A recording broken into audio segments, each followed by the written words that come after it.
বহু বছর পরে নিজের মাকে পেয়ে উর্মির মুখোশ ফাঁস করে দিল রূপা।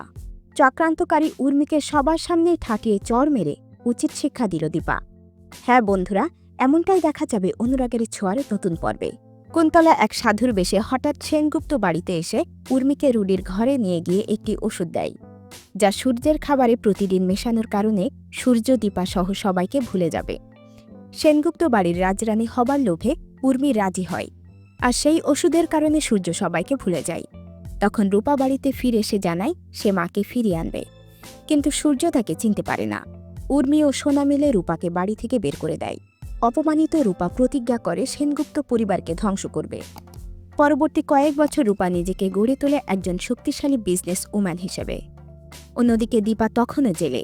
পুলিশ অফিসার অবিনাশ শর্মা দীপার সাথে দেখা করে, তাকে উৎসাহ দেয় নতুন জীবন শুরু করতে। অবশেষে দীপা জেল থেকে মুক্তি পায় এবং দিল্লিতে নিজের নামে একটি কোম্পানি গড়ে তোলে। একদিন দীপার কোম্পানি থেকে একটি বিশাল টেন্ডার ছাড়া হয়। সেই টেন্ডারের জন্য রূপার কোম্পানি এবং সেনগুপ্ত কোম্পানি উভয়ই আবেদন করে। এই উপলক্ষে সেনগুপ্ত পরিবারের সবাই দিল্লিতে আসে। উর্মি প্রতিজ্ঞা করে এই টেন্ডার সে জিতবেই, রূপাকে হারাবে। এদিকে অবিনাশ শর্মা দীপাকে জানায়, আপনার ভালোবাসার মানুষ সূর্য সেনগুপ্ত কোম্পানির পক্ষে এই টেন্ডারে আসছে, আপনি কি করবেন? দীপা বলে, আমি জানি না, কিন্তু ভাগ্য যা চাই আমি তাই করব। মিটিংয়ের দিন দীপা নিজের পরিচয় না দিয়ে মিটিংয়ে উপস্থিত হয়। টেন্ডার মিটিং শুরু হলে দীপা সামনে আসে। সূর্য তাকিয়ে থাকে, কিন্তু চিনতে পারে না। সে হাসে, যেন কিছুই মনে পড়ছে না।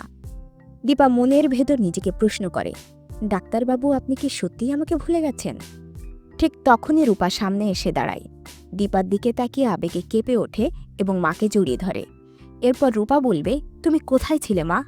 তুমি জানো মা, এই উর্মি আমাকে সেনগুপ্ত বাড়ি থেকে জোর করে বের করে দিয়েছিল। বাবা কাউকে চিনতে পারে না, তোমার অনুপস্থিতিতে আমাকে রাস্তায় ফেলে দিয়েছে উর্মি আর সোনা। ওই বাবার সব স্মৃতি মাথা থেকে মুছে দিয়েছে। এই কথা শুনে দীপা চমকে ওঠে। সে ধীরে ধীরে উর্মির দিকে এগিয়ে যায়। উর্মি ভয় পেয়ে পিছিয়ে যায়।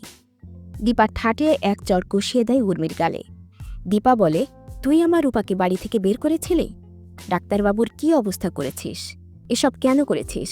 আর কার সাথে হাত মিলিয়ে সেনগুপ্ত পরিবারকে ধ্বংস করেছিস?